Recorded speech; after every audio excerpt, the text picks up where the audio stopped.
आपली संस्कृती, आपले संस्कार सदा राहू दे आपल्या सोबत। भारताच्या महान ग्रंथांचे आणि काव्यांचे संपूर्ण संकलन सबस्क्राइब करा तिलक।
मुनि विनती करते मस्तक चरणों में धरते। सुर नर मुनि विनती करते मस्तक चरणों में धरते। नमः नमः भवतारिणी जय देवी श्री हरि की प्रियकारिणी। जय जय महालक्ष्मी माता जग जननी सिंधु सुजाता भक्तों की प्रियकारिणी।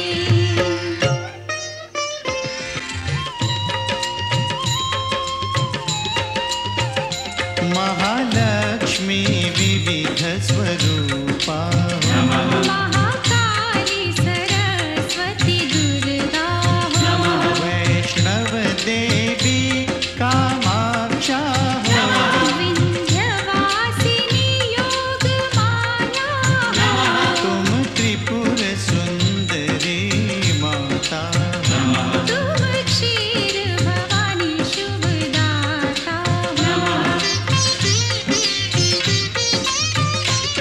तुम्ही नव दुर्गा तुम्ही दश विद्या।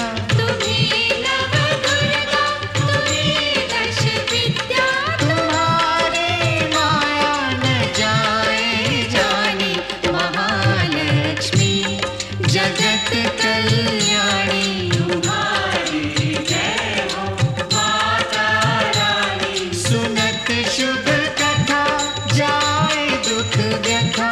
तुम्हारी कृपा तुम्हारी दया मांगे हम पृथ्वी लोक के प्राणी।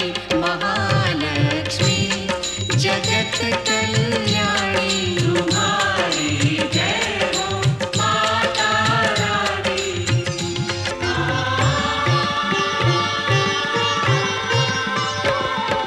ब्रह्मा विष्णु महेश्वर ठाड़े कर जोरे। शेष सुरेश नारद गुण गावे तोरे।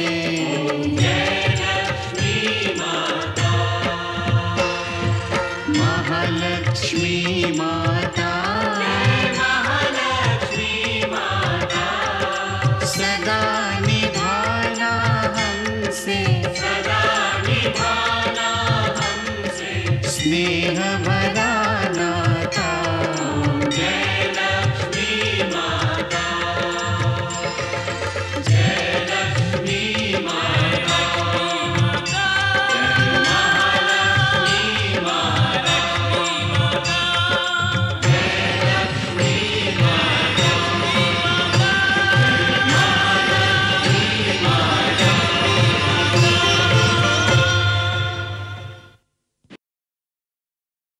जय महालक्ष्मी माता. दूरदर्शनवर आम्ही याआधी आपल्यासाठी रामायण, श्रीकृष्ण आणि श्री गंगा मैया यांसारख्या मेगा सिरियल्स प्रस्तुत केले आहेत. आज आम्ही पुन्हा दूरदर्शनच्या माध्यमातूनच एक नवीन, अस्पर्श आणि अति भव्य महामालिका जय महालक्ष्मी आपल्या सेवेत सादर करीत आहोत. आणि आम्ही आशा करतो की आधीप्रमाणेच यावेळीही आमच्या या विनम्र प्रयत्नाला आपण आपली स्वीकृती प्रदान करून आम्हाला उपकृत कराल आणि आम्हाला शुभेच्छा द्याल. वास्तवात श्रीराम आणि श्रीकृष्णाची पावन कथा ऐकवल्यानंतर आमच्यासाठी हे आवश्यक झालं होतं की आम्ही आपल्याला आदिशक्ती महामाया भगवती महालक्ष्मीची दिव्य कथा ऐकवावी. कारण वास्तविकपणे साऱ्या ब्रह्मांडात समस्त सृष्टीची एकमात्र स्वामिनी हीच भगवती महालक्ष्मी आहे. हीच ती महामाया आहे जी साऱ्या चराचर जगाला धारणही करते आणि एखाद्या मातेप्रमाणे तिचं पालनपोषणही करते. हीच ती महाशक्ती आहे जी सर्वांचं दारिद्र्य आणि दुःखापासून रक्षण करते आणि धनधान्यांच्या संपदेने त्यांच्या मनात प्रसन्नता पसरवते. शास्त्र म्हणतं, दारिद्र्य दुःखभय हारिणी का तुदन्या, सर्वोपकार करणाय सदाद्रचिता. म्हणजेच हे माते, दारिद्र्याचं निवारण करणारी तुझ्यासारखी आणखी कुणीच नाही. जिचं हृदय करुणेमुळे सदैव आर्द्र असतं, म्हणजेच आपल्या भक्ताच्या इतक्याशा दुःखाने देखील जिचं हृदय लोण्यासारखं विरघळून जातं आणि तिचं ध्येय हेच आहे की सगळ्यांवर उपकार करण्यासाठी दर क्षणी उपलब्ध असावं. म्हणूनच जी दारिद्र्याला दूर करणारी शक्ती आहे तीच सर्व देवी देवतांमध्ये सर्वश्रेष्ठ आहे. कारण जिथं महालक्ष्मीचा निवास असतो, जिथं तिची पूजा होते, तिथे दैन्य, दुःख, दारिद्र्याचं अस्तित्वच उरत नाही. तसं तर भगवती महालक्ष्मी अनादी आहे, त्यांची कुठंच सुरुवात नाहीये. तरीही त्यांच्या सर्वप्रथम प्रकट होण्याच्या अनेक कथा आहेत. पुराणामध्ये लिहिलंय की कल्पाच्या सुरुवातीला जगात सर्वत्र एक शून्य व्यापून होता.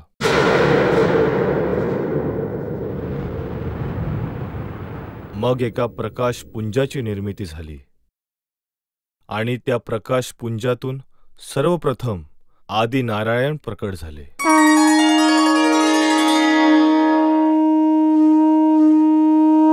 सृष्टीरचना करण्यासाठी भगवान नारायणांनी अनेक होण्याचा संकल्प केला. एको अहम बहुस्यामी. तेव्हा भगवान आदिनारायणांनी आपल्या डाव्या भागातून आदिशक्तीला प्रकट केलं.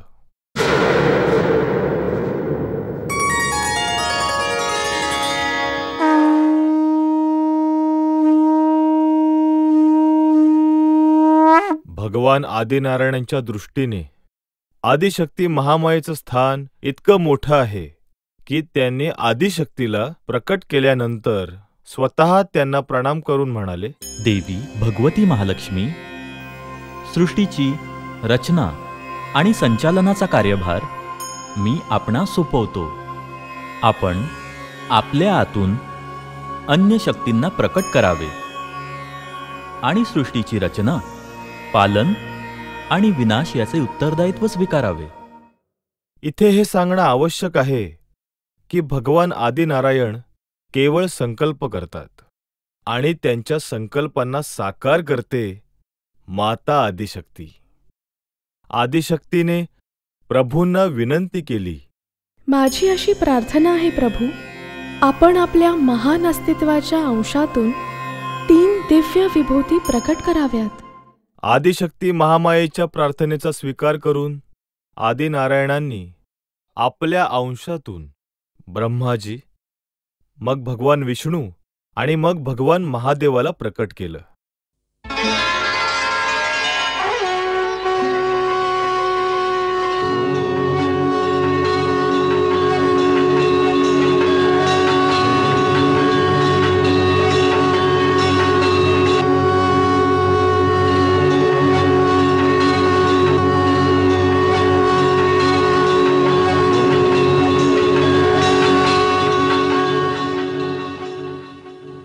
त्या तीनही विभूतींच्या सहाय्यासाठी, त्यांची सेवा करण्यासाठी आदिशक्तीने सर्वप्रथम आपल्या अंशातून देवी सरस्वतीला प्रकट केलं.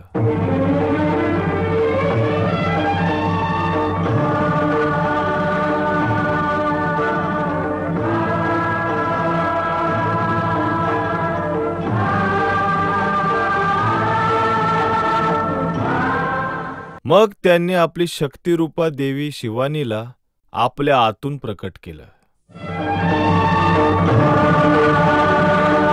मग जेव्हा आदिनारायण विष्णुरूप होऊन क्षीरसागरात विराजमान झाले, तेव्हा त्या स्वतः लक्ष्मी बनून समुद्र मंथनाच्या वेळी प्रकट झाल्या. मंदराचल की बनी मथानी, बासुकी नाग की नेति बनाई, सागर मंथन में नारायण देवगणों को हुए सहाय.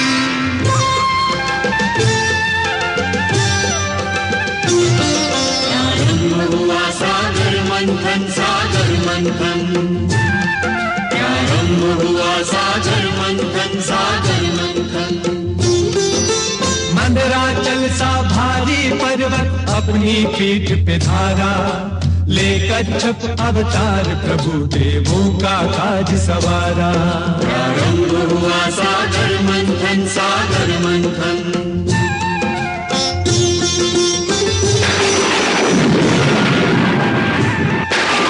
सिंधु से निकली सिंधु सुजाता, कल्याणी महालक्ष्मी माता.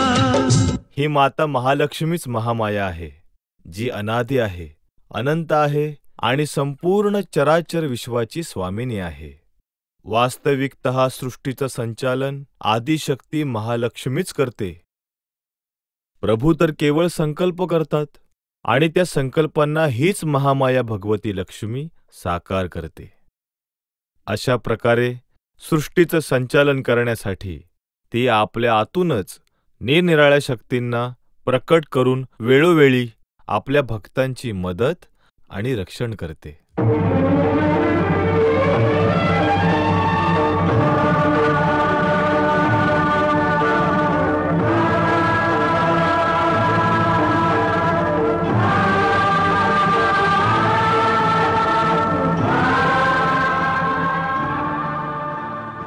वेगवेगळ्या काळात निरनिराळ्या युगांमध्ये ती विविध अवतार धारण करते. या मालिकेत आम्ही माता महालक्ष्मीच्या प्रकट होण्यापासून ते त्यांच्या सर्व अवतारांचं, त्यांच्या सर्व रूपांच्या कथांचं वर्णन करणार आहोत. जगज्जननी, पापनाशिनी, सृष्टी संचालक, दारिद्र्य दुःखहारिणी, सुखदायिनी आदिशक्ती महालक्ष्मीची लीला आम्ही या नव्या मालिकेत दाखवणार आहोत. ज्याप्रमाणे भगवान विष्णू वेळोवेळी धर्माच्या स्थापनेसाठी अवतार घेतात, त्याचप्रमाणे लक्ष्मी माता वेळोवेळी निरनिराळे अवतार धारण करते. देवी आणि शक्तीची समस्त रूपे आणि शक्ती आदिदेवी महालक्ष्मीचाच अवतार आहेत. ज्याप्रमाणे काश्मीरमध्ये क्षीर भवानीच्या रूपात त्यांनी अवतार घेतला, श्रीनगरजवळ गांदरबलमधील तिचं मंदिर एक सिद्धस्थान मानलं जातं.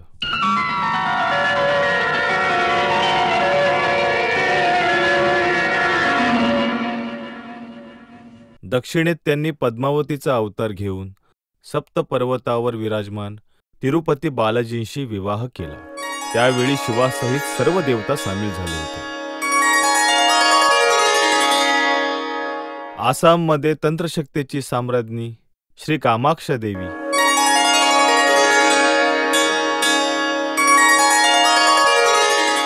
कलकत्त्याची काली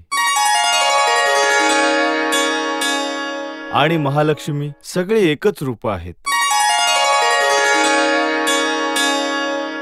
हिमाचलामध्ये नैनादेवी, उत्तर प्रदेशात विंध्याचलावर विंध्यवासिनी देवीचं परम शक्तिशाली स्थान आहे. त्रिपुर सुंदरीमध्येही तिचीच शक्ती सामावलेली आहे. आदिशक्ती महामाया भगवती महालक्ष्मींचे नवदुर्गेंचे मूळ रूप आहे.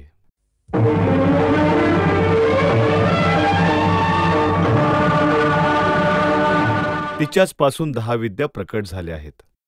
त्रिकूट पर्वतावर वैष्णवी देवी महालक्ष्मीचंच दिव्य रूप आहे.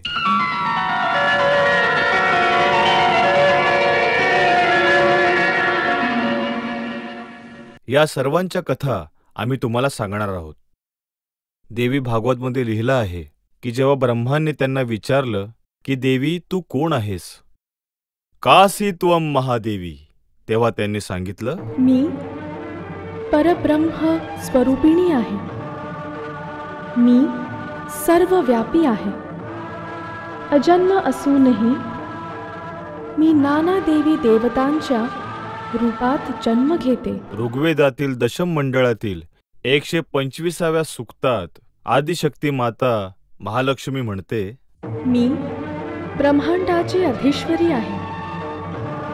मीच साऱ्या कर्मांचे फळ आणि ऐश्वर्य प्रदान करते.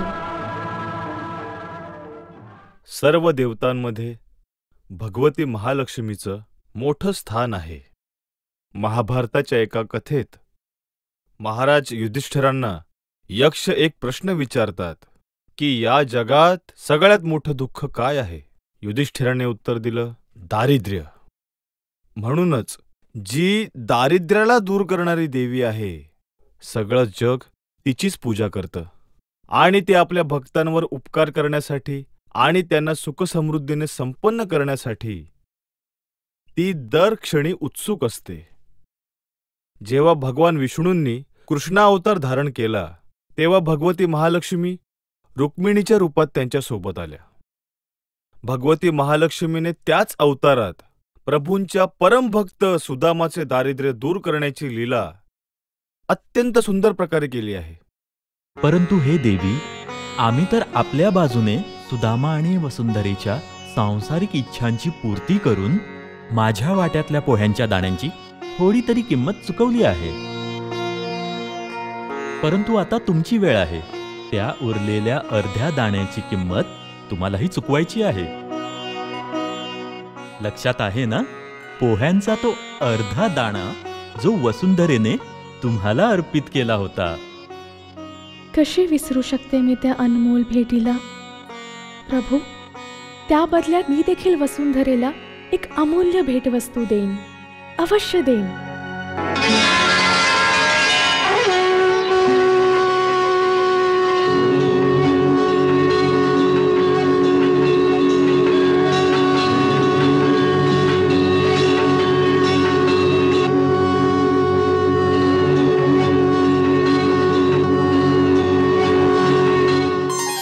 प्रणाम देवी. सौभाग्यवती भव. देवी वसुंधरा, मी तुझ्या भक्तीने अतिप्रसन्न झाले आहे. तू भक्ती आणि पतिव्रतेच्या नियमांचे जे पालन केले आहे त्याने मला अत्यानंद झाला आहे. हे माझं सौभाग्य आहे देवी. आणि तू स्वतः उपाशी राहून पोह्याचा जो अर्धा दाणा मला अर्पण केला होतास, त्या बदल्यात मी तुला संपूर्ण संसार जरी दिला तरी त्याचं मोल चुकतं होणार नाही. त्यामुळे त्या पोह्याच्या अर्ध्या दाण्याचं मोल मी तुला त्यावेळी देईन जेव्हा तू हा नाशवंत मृत्यूलोक सोडून आमच्या लोकात प्रवेश करशील. तरीही जोपर्यंत तू या धर्तीवर आहेस तोपर्यंत मी तुला एक अनुपम भेटवस्तू देऊ इच्छिते. मी तर आपल्या दर्शनाने धन्य झालीय माते. एक अशी गोष्ट जिचे महत्त्व एका स्त्रीसाठी सर्वात अधिक असते. एका स्त्रीच्या आयुष्यात सर्वाधिक महत्त्वपूर्ण आहे तिच्या पतीचं प्रेम, तिच्या पतीचा विश्वास, आणि आपल्या दयेने ही दोन्ही सुख मला प्राप्त आहेत. देवी वसुंधरे, तू सदैव सुंदर आणि तरुण राहशील, कारण मी तुला चिरतारुण्याचे वरदान देणार आहे. चिरतारुण्य? हो वसुंधरे.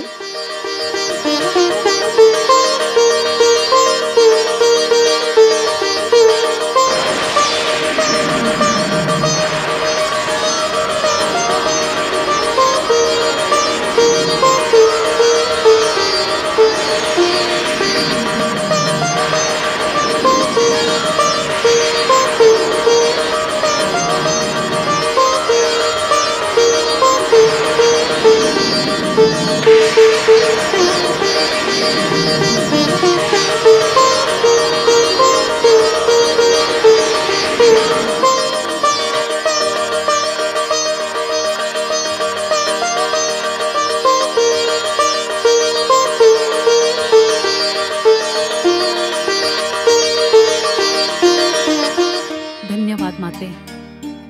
आपल्या या उपहारामुळे माझ्या संपूर्ण आयुष्यात पुन्हा बहार आली आहे. कारण गृहलक्ष्मी माझ्या रूपाप्रमाणेच सुंदर असली पाहिजे. जिथे सुंदरता नसेल तिथे लक्ष्मीचा निवास कसा असू शकतो?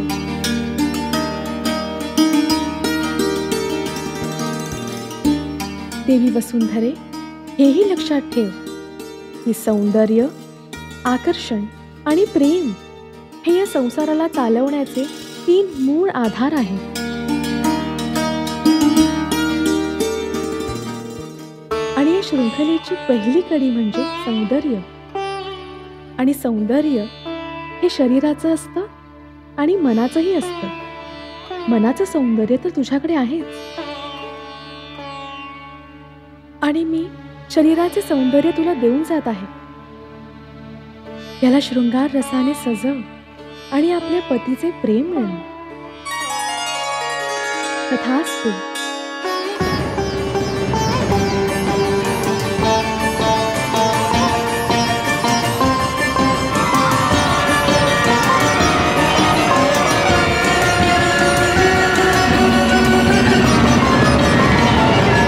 आई, ते बघ काय. अरे, या तर माता लक्ष्मीच्या पादुका आहेत.